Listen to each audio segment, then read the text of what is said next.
नमस्कार दोस्तों, आपका हमारे चैनल में स्वागत है।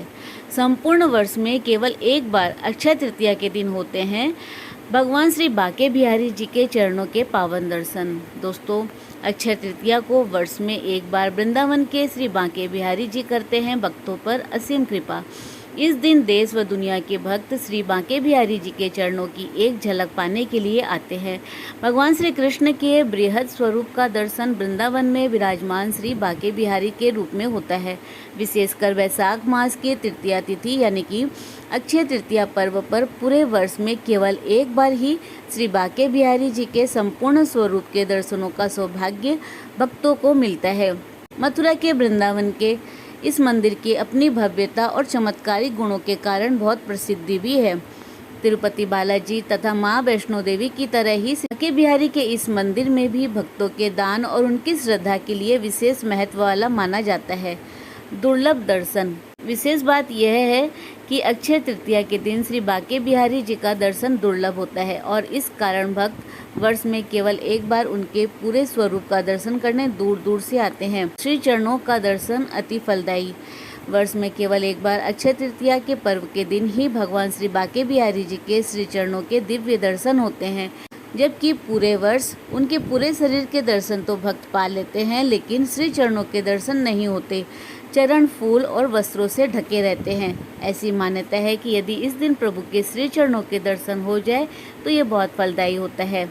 ऐसे होती है श्री चरणों की पूजा वंदना। मान्यता है कि अक्षय तृतीया के दिन भगवान श्री बांके बिहारी जी के श्री चरणों का विशेष पूजन करने के लिए दक्षिण भारत से विशेष सुगंधित चंदन मंगाया जाता है।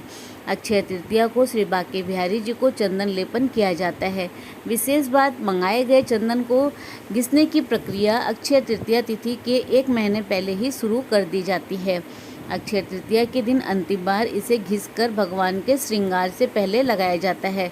इस चंदन में कपूर, केसर, गुलाब जल, गंगा जल, यमुना जल और कई तरह के इत्र भी मिलाए जाते हैं।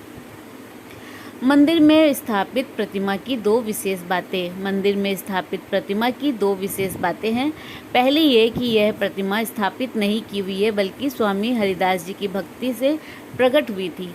और दूसरी ये प्रतिमा श्री राधा कृष्ण की सम्मिलित प्रतिमा है, यानी कि आधा रूप श्री लाडली राधा जी का है और आधा श्री कृष्ण का स्वरूप है।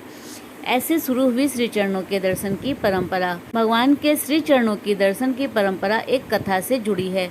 एक बार एक संत वृंदावन में अक्षय तृतीया के दिन श्री बांके बिहारी के दर्शन करने के बाद एक भजन गा रहे थे। उस भजन के बोल कुछ ऐसे थे: श्री बांके बिहारी जी के चरण कमल में नयन हमारे अटके।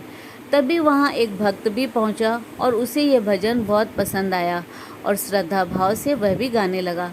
भजन गाते हुए वह जब अपने घर पहुँचा तो भजन के बोल पलट गए। वह भक्ति भाव में इतना सारोबार था कि उसे पता ही नहीं चला कि भजन के बोल पलट गए हैं।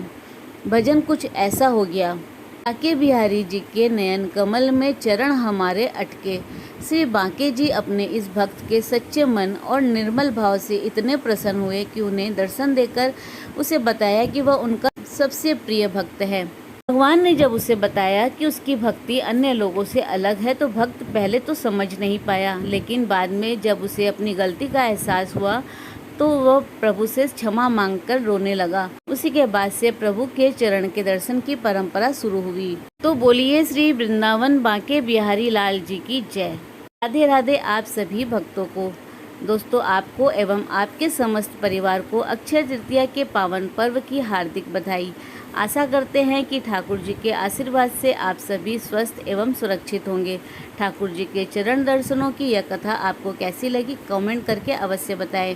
भविष्य में इसी प्रकार की अच्छी कथाएं और जानकारी जानने के लिए आप हमारे चैनल को लाइक, शेयर व सब्सक्राइब अवश्य करें। हमारे चैनल में विजिट करने के लिए धन्यवाद।